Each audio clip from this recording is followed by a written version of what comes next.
Absolutely. But I feel like he is still white at the same time, so he has a different culture. So if he's, why not? If he, I feel like he just does a good job of abiding by the two. Like, that was your best point.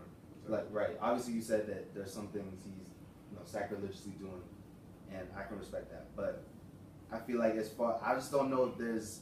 He's respecting both his worlds. Right, and so like he's gonna do stuff that appeals to the white masses because that is their culture. And they connect with the angst around parenting, right? And that's all legit, and that's dope. Like, and I that's a great point, and I think that's legitimate.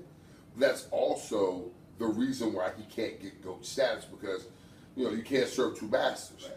So he's one of the best who ever did it, like hands down. But GOAT status comes, or even GOAT conversation comes when you are, and even if you're breaking some of the rules, if you're doing that from the standpoint of pushing the rules further and pushing the genre forward and moving us to places we haven't been, and I haven't seen M do that. You know what I mean? Like, and let's be clear, he could rhyme his ass off all day long. I put him in a room with some of the best. But then there's other things. It's almost like it's like a really great ball player who can only go right. You know what I mean? You can do everything under the sun with that ball only on your right. You know what I mean? Like, once we take that left from you, you can only play half the court. But he's dope as shit. But yeah, like the mama thing, the club banger piece, and the linear piece are the things that to me keep him from breaking that ceiling of GOAT status. And I think he can do it. I think just, we as consumers have allowed him to not push himself that much further to nail those things. I think he could absolutely get on the track and he could make a banger like 50 makes for the club. But 50 can't rhyme like him. I mean, but 50 can kill a club off the hook. You know what I mean? And I think he can do that. I think he can mess around and make a Dear Mama like Tupac, because all that shit he talks about his mom comes from a place of pain. So make a sentimental joint, and he may have, and I just haven't heard it. You know what I'm saying? And he could do that. I think he could also have the ability to round off his rhyme. I think that would be the hardest thing for him to do of the three critiques. That would be the hardest thing for him to do. But I think he can do it. I just think it's been a luxury for him to not have to go there. Because in serving both worlds, there's a genre of audience that it sits right in the pocket of where they are. And they get off on saying Eminem's the greatest rapper ever. I mean, they absolutely, shit, your school probably has a whole host of jokes like, Eminem is the greatest rapper in the history of everything. I was with Jack, they were in the car, told him about him. And the first thing they'll do is what cornballs do around sports. They'll say, look at his record sales. Yeah, I mean, like, Elvis sold more, blues and rock records than most black artists. Like, it doesn't make him the GOAT. It just makes him really, really good. And we have to consider where race has catapulted your career. Because he's not better than Redman. Absolutely. All right, we're going to get into these questions. No doubt, sorry. All right. When and why did you start listening to hip-hop music? Oh, jeez. I started listening to hip-hop, well, I think as long as I can remember. I'm from New Jersey, so, it being born, right across the water, I think hip-hop was just something that was part of my upbringing. I was born in the 70s, the same time, a few years behind hip-hop being born, and it was just a constant in my life. Why it became so important is because as I became a teenager, it began to speak to the realities of being a teenager in an urban setting in the North. All right, you already answered that. Did you live in multiple places growing up? And if so, did your experience with hip-hop differ based on your location? I grew up in a couple of different places, from New Jersey to Philadelphia. Spent a small patch of time in Virginia, and absolutely it was different in different places. People had different tastes. I definitely felt like the authority in every spot I was in because I had that whole, I'm from New Jersey, and I got Red Alert tapes in my bag, and I got Chuck Chill Out tapes in my bag, and y'all don't got these, so I felt like the authority everywhere I went. And not having a lot of conversations about much else from a position of authority. Hip hop was a comfort place because I knew. My father always said, "We talk about things you know." I knew what I was talking about with hip hop, and so it became a real piece of discussion everywhere I moved to. Which rappers did you personally listen to the most, and why? The first rhyme that made me want to dig in and write about hip hop was Big Daddy Kane's "Ain't No Half Steppin'." It's 88 times set it straight, and I remember writing down all those lyrics in a notebook and listening to it over and over again, rewinding it and writing it down just to catch everything he was saying. I thought he was a genius. So I listened to a lot of Kane, listened to a lot of Rakim, a lot of KRS-One. Can tell you everything about Public Enemy. I think they're the most important group in hip hop history. And then, the life-changing experience for me was 3 Feet High and Rising. So I think that was the, and still is the staple of my, the foundation of my hip hop appetite is steeped in that. You talk about Public Enemy because we were listening to it, and obviously I don't know if you would agree, but it's not the most compelling as far as as rap skills goes. Okay, let's hold on. But yeah, hold on. But go into Public Enemy because I don't know if we're doing them their due diligence. So growing up in the 80s and the 90s, I think so. Here's one thing I say all the time, and I say this primarily about youth in general, but specifically about young people who come from urban settings, impoverished youth, basically poor kids, and we grew up as poor kids, and pretty much there's a high level of social intuition. We were highly socially intuitive at that age. And while you might not be able to articulate what you knew fair was and wasn't, you could sense it, you could feel it, you can give a look to your homie and he will recognize that some shit right here just ain't fair. So to hear a group like PE come out and talk about on a macro level, shit ain't fair. It became a rallying cry for a lot of young people. My Uzi weighs a ton, you know what I mean? Bum Rush the Show. Those were all political records. And being born in the 70s in Newark, New Jersey, which was a truly black nationalist kind of city during that time, we were probably on pace with what they were doing in Oakland with the Panthers in the late 60s. The Panthers, when they came east, and the Nation of Islam, really got big in the east. Newark, New Jersey was one of those places where black nationalism was very heavy. So growing up in that era, to hear a group like Public Enemy come out when you're 15 years old, and they're saying the kind of things about how there is a strategic and definite intentional fight against the development of young black people, COINTELPRO, drugs in the hood, hip hop police, all those kind of things, the things they talked about. And that's when hip hop was a movement of the poor and oppressed speaking out.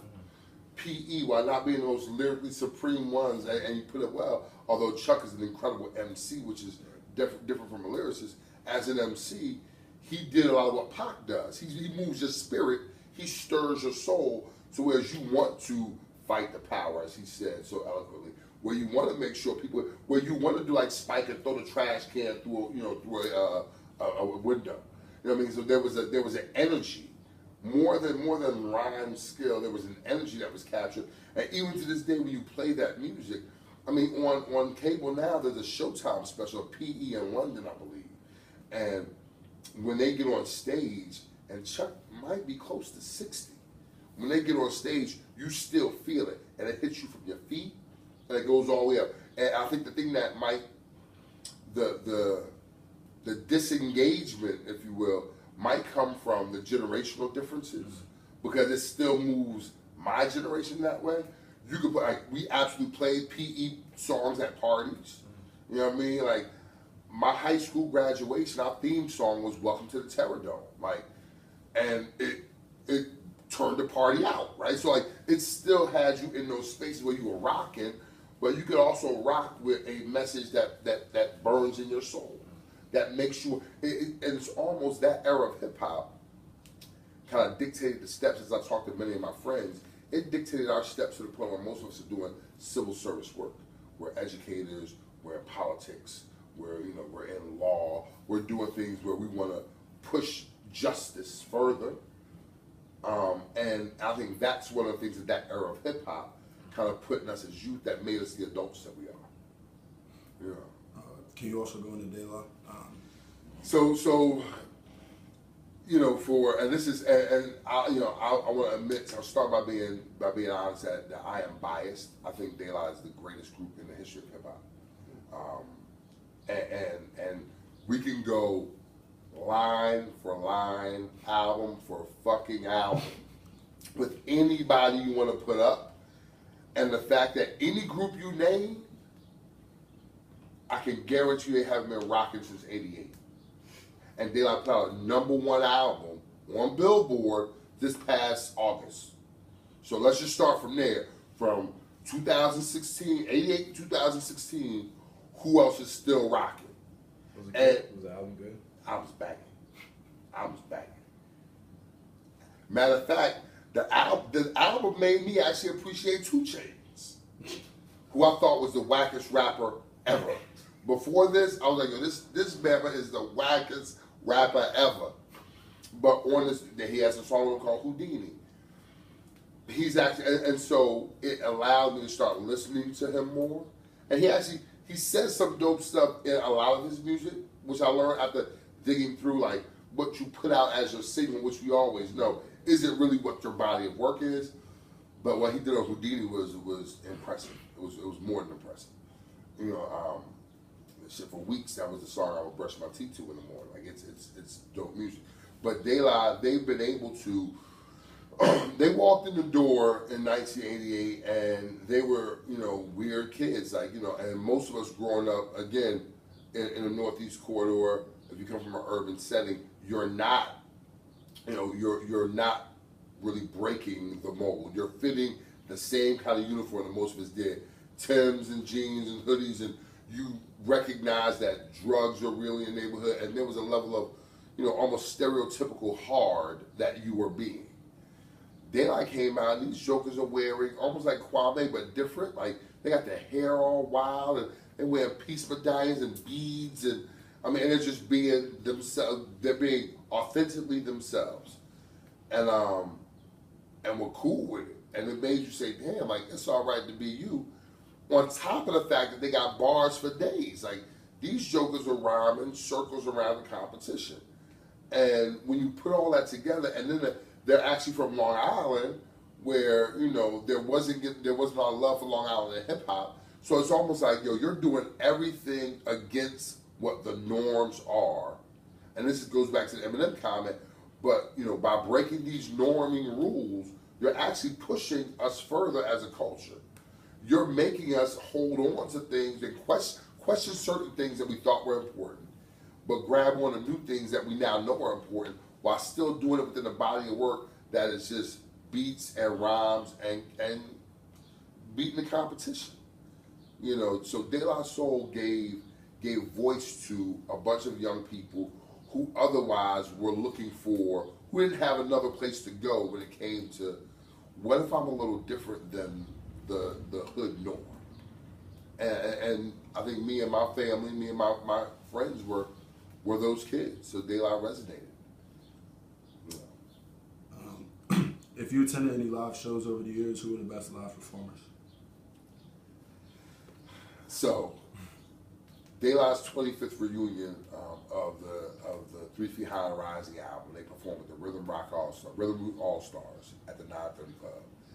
That was the best show I'd seen ever, and I've been to a lot of shows, but that became the best show that night. Before that, I had a bunch of others. I went to a Public Enemy show. That was incredible. One of the most impressive shows I ever went to was when the 930 Club was called the WUST. And odd story, my friend Milk and I, we went to this show. and Common was the opening act, and we were actually in the I Used to Love Her video because he recorded that show and put it in the video. So we're in the I Used to Love Her video, which is a hip hop freaking moment. But Common got off the mic, and it was like 2:30 in the morning, and people are leaving. KRS-One was the headliner. People are leaving. We were sitting against the wall, falling asleep. And out of nowhere, now not because of Common's show. Common was dope back then. Like, so after Common's show was over, we're sitting there waiting for hours. And we're sitting against the wall, and then you just hear over the mic, "We will be here forever," which is how KRS-One started one of his albums. Forever and ever, forever and ever, we will be here forever. Understand that, get what I'm saying. And at 2:30 in the morning, KRS-One gets on the stage. That motherfucker rocked till 5 a.m. He rocked at that club for 2.5 hours. We left with the sun in our faces, dripping in sweat, and it was one of the best things I've ever seen in my life. KRS-One is a dynamo on stage. And then I think after De La, one of the best performers I've ever witnessed is Busta. You know, and he says it all the time. He dares people. I've seen him lay, you know, bets. You know, he bet $50,000 that nobody can tear him down on stage. And I've seen him get on stage. We had the Brooklyn Hip Hop Festival, and it was Q-Tip and friends, and Q-Tip is performing Scenario, and the part where he says, yeah, so he's doing the whole round. The part where he says, "So Mr. Busta Rhymes, tell him what you did." Busta comes out the crowd like he's standing in the front of the stage, and he jumps up on stage. "I heard you, Busta, rush and attack." So the crowd goes crazy, right? The crowd goes nuts, and then we all clapping and stuff. And this is right when the "Look at Me Now" joint comes out. This is the same year that comes out, and so everybody's kind of clapping, and you're waiting for him to do it. You're like, "Is he?" And he hits that rhyme. Yo, like that. So you know the rhyme. You know where I'm talking about. You know, that "Look at Me Now" verse was insane. He did the whole shit right there. The crowd went nuts. And then he proceeded to rock for probably another 30 or 40 minutes, just doing all of his shit. And like, to go that high energy and yet that audible for 40 minutes, like, and you know, I've seen Big Pun not be able to do a whole bar without taking a breath or taking a seat.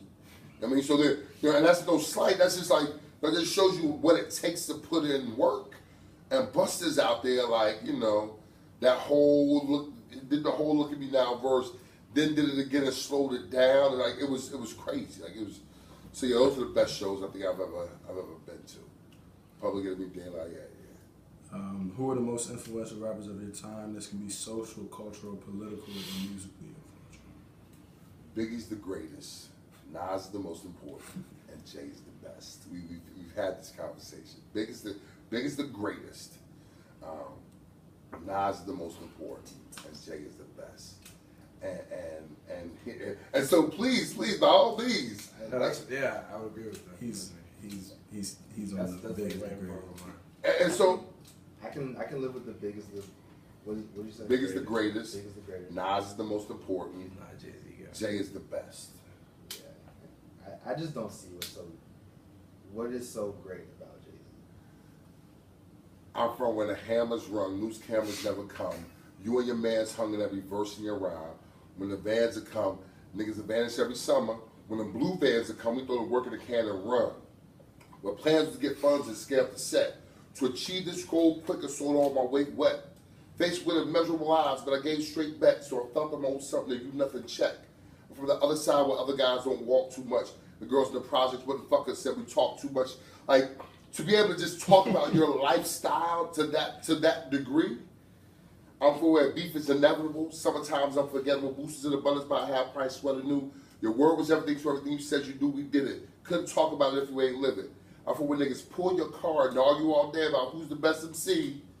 Biggie, Jay-Z, and Nas. Like, so I think a lot of people are against him because no one's ever said before him, you know, nigga, I'm that guy. Like, no one's like, it's always been braggadocious rhymes, and I'm the best, and I'll be in MC contest. But there was a definitive moment in time where Jay just said, yo, stamp this. Like, who's better? Like, who's the best MC? It doesn't go past us. And what he's done in his body of work since then, it's only stood the test of time. Jay has a song called Young, Gifted, and Black. Have you heard Young, Gifted, and Black? Well, It wasn't an album. See, that's the other thing. Like, so during my era of hip hop, the best hip hop didn't really make the albums. Like, you put them out on mixtapes, right? And mixtapes, those things never sold. They never went on the radio. You just got them because you were getting them, right? So Jay had, but what Jay did because he's smart. What Jay did because he's smart is Jay actually put it out, so you can actually get that on iTunes now. You can get Young, Gifted, and Black. But he says, he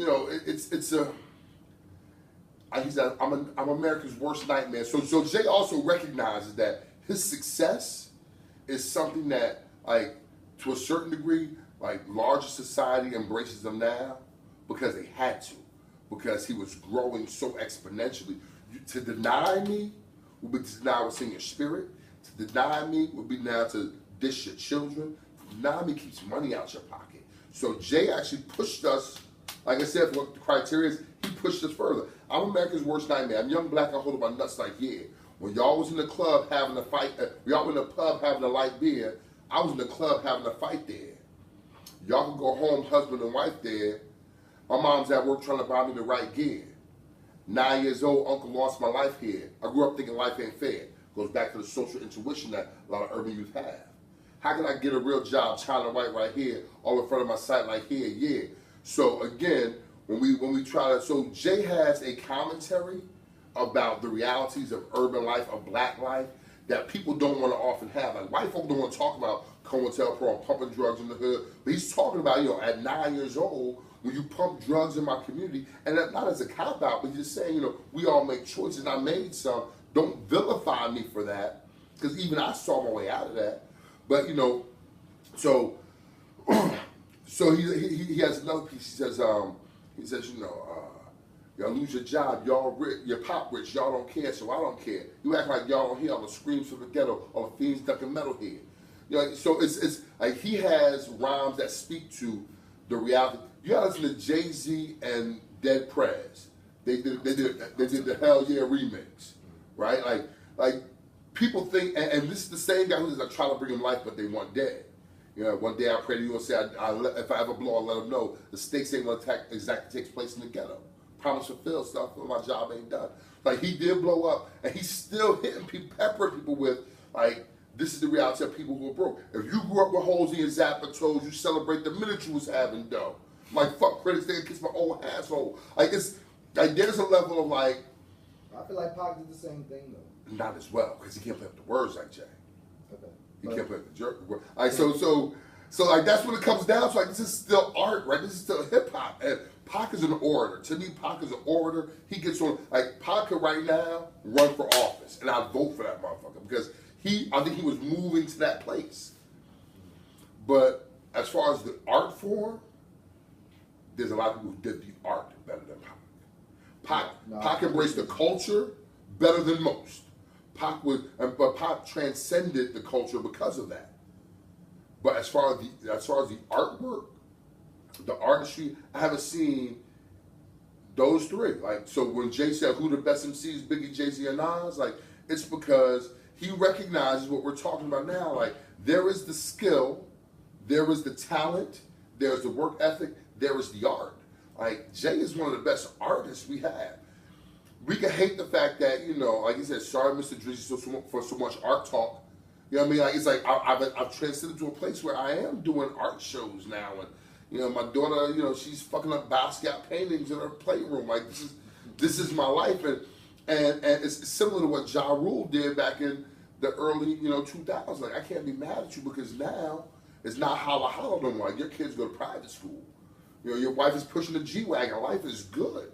So I'm going to question you if you're still on the mic talking about I shoot you in the face and niggas is mad over here. Like, I agree with that, but like, I don't know.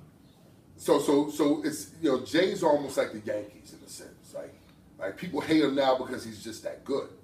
You know what I mean? Like, so you look for a reason to root against him. I don't know if the world's like kind of wanting LeBron to lose now.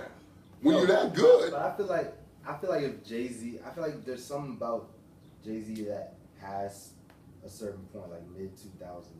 Okay. I just wasn't hearing the same stuff from him. Like, not just the lifestyle change. No, I agree with you, like, because it's probably hard to be inspired continuously in this genre where no one's pushing the issue. Like, there's no one chomping at his heels. Like, you even look at a Drake, and like you're making numbers, you're selling numbers, but your equivalent to that era was probably Nelly. And not because you can't rhyme, and let's be clear, everything Drake has done since Nothing Was the Same, and that information came out about him not writing his own rhymes potentially, everything comes into question now. But at the end of the day, when you're not pushing Jay's buttons to make him, like, no one's making him go to the gym. As, you know, to go back to a sports adage, if LeBron is out here beasting on Bama's and no one's really making him go to the gym, he might look a little chubby in the next couple of years, right? So something, like even this loss, if he loses, might make him say, you know what? Let me double up on the reps. You know what I mean? And I don't think Jay has competition. He says on DOA, like, you know, when he say, he's talking, you know, familiar with the DOA song. He say, you know, I don't be in the projects all day, talking about how I be in the project always. Like, you know, I'm a multi-millionaire, but how am I the toughest nigga here? Like, it's still that reality. Like, y'all are, this is, which is why he loved American Gangster so much. And he said he saw that movie and went back to writing that stuff because, you know, that's what he spoke for. And Jay even say, he's like, you know, he says, you know, I make give it to me and all this. You claim I'm one of the greatest writers ever. I give you some thought provoking shit. You say I fell off. You know what I mean? Like, so I'm gonna give you this ignorant shit. You know, and commits to give you an incredible body of work. Go ahead. That's where I'm like, I just feel like the greats aren't gonna change up their stuff because someone says you sold out. Well, here's the thing. It's like I get Jay-Z is a business mogul. I get I get that he's in the later stages of his career. But it's also a challenge, right? So like it's like everybody says I can't do this anymore. Like, and if you think about it, what, you know, the genre's biggest sellers, you know, y'all niggas move that dope. Like, yo, it's all about, you know, this street life, which none of these jokers are living anymore, but they're all pushing it like that's what's up. So Jay's like, all right, well, if that's what y'all are doing, I'm gonna show y'all do that shit still better than all of you combined, and commences to do that. I mean, the shit he did with pushing the Drug Dealers Anonymous, it's like, you know, damn, Daniel, FBI still moving them all white vans through. Like the fact that 40-plus-year-old man can capture popular culture, weave it into a rhyme about drug culture, and still do that better than anyone else who's talking that drug shit at 20. Like, come on, man. I used to tell kids when I was teaching that, you know, never get into a contest, you know, clowning me. Like, never try to joan on Mr. Branch. I'll send you home crying. Why do you think that? Why do you think that? Well, because I know more words than you. I'm more literate than you.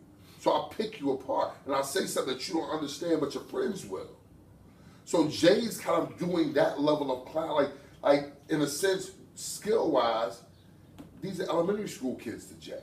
You know, chronologically, but also skill set-wise. And so, you know, record sales are not a great you know, way to measure it now, because nowadays, I mean, you put me on that Timmy Turner shit, like when you can sell records doing that shit, and you just snap, like when you sell records doing that, come on, man, like this is not a skill set. This is not a thing about skill set anymore. Like, skills are secondary in today's rap music. But for the sake of the culture and the art, you gotta have skills. Like, what matters is how dope is your song 20 years from now? Like, you know, how, you know, in fact, y'all sitting here and you're talking about, like, you know, I haven't heard, outside of Kendrick, I haven't heard anybody who came out post 2000 in this top 5. And that's saying something. Like, that speaks to a change in genre, one. Some of it is because you need time to be considered, you know what I mean? But funny how Kendrick doesn't necessarily need time, because we recognize something in him that the rest started doing. You know what I mean? So Big is the greatest. You know, Big was the guy who was able to take, you know, Big changed perception. Like Heartthrob Never, Black and Ugly as Ever, right? We're from ashy to classy. Like Big took something that was thought to be an impediment. He had a lisp. He was a very dark-skinned dude. He was a very out-of-shape guy. Like, he didn't have anything that told you you could be a cover guy for anything. Like, you can't sell anything, was the thought. But Big, his delivery of music put his personality first. And so when you heard the personality of this man, like, you fell in love with the personality of this man, and it was like, oh yeah, by the way, you know, I'm not the most attractive dude in the world, but he actually made people do what we always think we would like to do, which is value a person for who they are and not how they look. Like, Big made you fall in love. Like, so I worked for Big for a small patch of time. Yo, like, the finest women, the baddest women, and this is when nobody had money. Like, this is when we were street team and, like, you know, taking posters and banging them. Like, the baddest women would run to this nigga. Like, it was because what he exuded from what his aura and his spirit presented. And even though he talked, you know, wild gangster shit on records, like, his personality came out in music, and you fell in love with that dude. Like, and that's and men and women, like, you love being around this guy. And I wasn't around him very long at all. I had probably that much time with this dude. Well, like, you're one of the coolest things I ever met. You know what I mean? And now to take that, put that in music, personify, you know, music, make music human, and you fall in love with him through music, mixed with the fact that he took everybody's style and did it better. We all know he did Notorious Thugs better than Bone Thugs.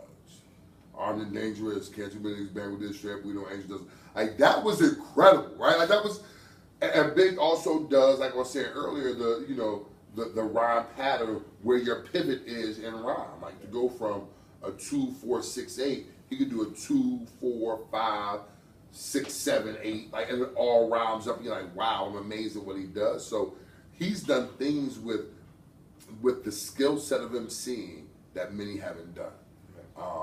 And so I think he sits in a posthumous greatest spot. If I had to start a new civilization and tell somebody, you know, what hip hop was all about, I would give them the Illmatic album. I think it's the most important. I think Nas is the most important rapper. Can you talk about that? You know. So there is Nas, just on the business of hip hop. Nas impacted the culture of hip hop because he was the second coming of Rakim, for starters, which was incredible. I mean, when you were 16, you saying I'm waving automatic guns at nuns.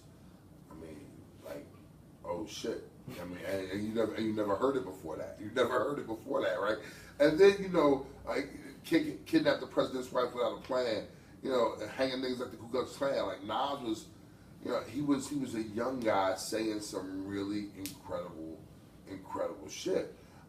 But then the business of hip hop, you know, normally when you had a record, you had one, maybe two producers doing your whole album. You know, if you was Kane, you had Marley, and Marley does your whole album. That's what's up. You know what I mean? Nas had the best of everybody come together to make it. I mean, you had Pete Rock, Lost Professor, Q-Tip, LES, Primo, like everybody who was somebody. Like, so imagine that, and now that's what happens today. You get Mike Will and DJ Mustard. And I read somewhere that actually hurt hip hop, that it made it so that, like, albums were less cohesive and the message was kind of scattered because you had all these producers and all these. But that's whack because that album, like, it was 9 songs. It was the most cohesive piece of work. That's why it's the most important album ever, because it's the most cohesive piece of work that we've ever seen, right? Like, it's like, so a lot of other people, and that's the thing, a lot of other people tried it and failed at it. Like, so maybe that argument works if you're saying other people attempted it and failed, and now that's why we have somebody saying, yo, who's on my album? I got Pharrell, I got Kanye, I got DJ. Like, you're running down 7 or 8 different producers, and that shit is whack now because, like De La says, like, you know, get back to reading the motherfucking, you know, get back to reading liner notes. Stop telling me who's making your beat as the means for you to get your album sales, because that's what the new millennium has kind of brought us, right? Where a whole bunch of people say, yo, I got Kanye on my joint, so, Canon, like all those, like everybody now, all producers are putting their name first as the reason why the song's hot. Which kind of harkens back to when the DJ was the important part and the MC just backed them. But we're even doing that in a whack way. But to Illmatic, like we had a moment where, the best in the business all recognized, like it wasn't a money grab, and that's the difference. Like they recognized that the talent that was Nasir Jones, They need to work with him. I gotta get a shot with him. Like, I mean, you listen to interviews with Extra P, with Q-Tip, they're all saying, like, yo, when I heard about Nas and the chance to work with Nas, like, I packed up my MP, I took a train from Long Island all the way to Queensbridge, and, I ran past dope dealers, niggas shot at me 10, like, they tell you stories, like, yo, I ran through drugs, like, you ever see the TV show The Breaks? Like, niggas running through drugs just to get this song on tape, like, they talk about doing that type of shit with Nas, so everybody felt the power that Nas was gonna be. When I say if I wanted to start a new culture, I would give them Illmatic. Or if I was going to a culture and I'm teaching them what hip hop is, it's because it captured the angst of a youth. It was almost Catcher in the Rye-ish in a sense. It captured the necessity of an avenue out. You know what I mean? Like almost like a warped basketball diary. Like I gotta get out of this situation. Like you saw, you heard and saw, and Nas can create a picture that you're like, oh my fucking God, like it's so vivid. You know what I mean? He gave you soup to nuts, and the first track is called Genesis. Like you're getting a lesson on where hip hop came from, and what a young man's going through and what he's aspiring to get. And within it, you're given rhymes that are, I mean, shit. So we all know "Life's a Bitch" is one of the best songs in hip hop ever, right? Like, and AZ, while he's made some dope songs, didn't really have to make a record after that. Like, I'm 44 years old, and since I was 20, me and my boys have either text, called, or played "Life's a Bitch" to each other on our birthdays for 25 years. I woke up early on my born day. I'm 20. It's a blessing. The essence of adolescence. My body. Like that. Like what else? Like there is. Turn 20 and playing that shit. I'm trying to tell you. Like there's kind of more, and that's what we do now. Like on my 45th birthday, I know I'm gonna get 2 or 3 texts with either somebody writing, and we'll write the lyrics out, or we'll play it on the phone and send it. Or like I know what's gonna come because it created a culture. Like Nas created a culture, and a lot of that is steeped in. Like, also, one of the things that we also miss is that during early hip-hop, the God body experience, the Nation of God's Nerve, the 5%ers were a huge part of hip-hop. So, like, even the things he's talking about, my essence and, born day, like, those are things that we even say to this day. You know what I mean? Like, we say peace God to each other. Like, and people get so, I've never seen so many people get offended when I call my brother God. Like, even now, like, I'll be at work, I'll be, peace to the God. They'll be like, what was that about? Like you almost appreciate me calling him a nigga before I call him a god. You know what I mean? Like, so what's in your psyche that's making you feel that way? But what's in my psyche is something I learned from some of the greats about knowledge of self and the ability to be as great as I wish to be. Be boldly and unapologetically godlike. And Nas, as God's son. I mean, he put that in there. And so, Nas is the most important because he also is probably the only counterbalance to Jay. He's the only counterbalance. Jay, Nas did the 25th anniversary of Illmatic. He did it at the Kennedy Center with the National Symphony Orchestra. Love Reasonable Doubt to death, but I can't see Jay doing that. Like, it doesn't register. Like, it doesn't register. Nas is in Harvard, right? Nas made Ether. Like, let's just. That's a little man. Yeah. So we got a couple specific questions. These could be like short answers, but just for like our own. Instead of actually looking it up and researching it, we're just going to talk to like the older, hip hop dudes. So first, take over Ether. Ether.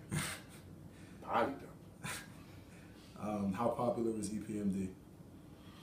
Not as popular as they should be. Like they were, and they were very popular, but not as popular as they should be. I think that the internet makes people way bigger than than they are, than they should be. And if there was a internet back then, EPMD would be huge. Is Rakim overrated? Hell no. That's the God. That's the God. How popular was Big L when he was alive? He got more credit after his death, to be honest with you. He was dope, don't get me wrong. He was fucking incredible. But he got way more popular after he passed. Is DMX in the conversation as one of the greatest rappers of all time? And this one I need you to say why or why not. Okay. Not for me. I could see if someone else did. Not for me because he almost had a Comets-like existence. He came in, ball of fire, scorched the earth, changed things up, but then he vanished almost as quickly. There isn't a level of longevity to his career that makes, he came in around 96, 97 with Get At Me Dog, was incredible. By 99 with the Hard Knock Life Tour, was that was kind of the end of his run. So a 3-year run, to do a 3-year run, you have to have Biggie impact, and he didn't have that.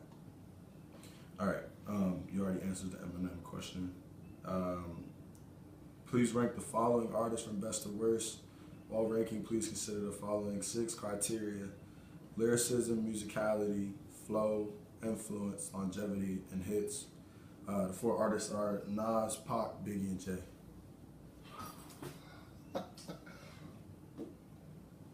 Nas, Pac, Biggie, and Jay. Biggie is 1.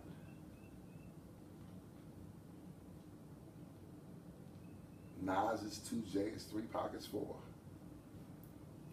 And I think that can shift depending on what Jay and Nas do next. Yeah. All right. Okay, so I'm gonna change the last question because I like how my dad answered it. But if you could take 5 solo artists with you, their whole discography, to the desert, and 3 groups, who you take? 5 artists, 5 soloists and 3 groups. Yeah. And you can take a artist out of a group. So like if you wanted a Wu-Tang artist, or if you wanted 3K or something like that. The wild shit is, as dope as that, I wouldn't take Wu with me. So hold on. So 5 and 3. The 3 groups would, I think it's clear for me to be De La would be one group I would take with me. I'd take that Outcast with me, be another group. They're fucking body snatchers. The 3rd group, I would take the Far Side. with me. And this is all 4 members, not the new bullshit they got now. The 5 soloists, Biggie, Jay-Z, and Nas. That'd be off the rep. Biggie, Jay-Z, and Nas. Redman and Beanie Siegel. Red and Beans. Beans is a beast. Oh my! So I agree, he's a beast. So have you listened to Nothing Like It? No. There's a song he has called Nothing Like It. I won't do it justice, but Nothing Like It. I'm telling you. He wrote with Jay and them, right? Yeah, he wrote the rock. He's still on songs. Yeah. He's on. But he got that lung shit again, Yeah. rhyming hard body no more. But yeah. And then so the last question is what we're gonna use for our video, for the video we're gonna show, because we obviously can't show 45 minutes on that. So the last question would be, in a couple sentences, what does hip hop mean to you, and why is it important? So in African cultures, we had the drum, and the drum was the way that we communicated with one another. It was a way to pass messages beyond the ear and the eye of whoever your oppressor or your opponent was. Hip hop for me is the drum. Hip hop is the way for black and brown people to communicate. It has its own subcultures and genres and languages within it. And it's a way for us to still reach out to each other in a world that doesn't really like the black voice. So it's the drum, it's the heartbeat, and it's a culture that I pass on to my children like an heirloom. All right, appreciate it. No doubt.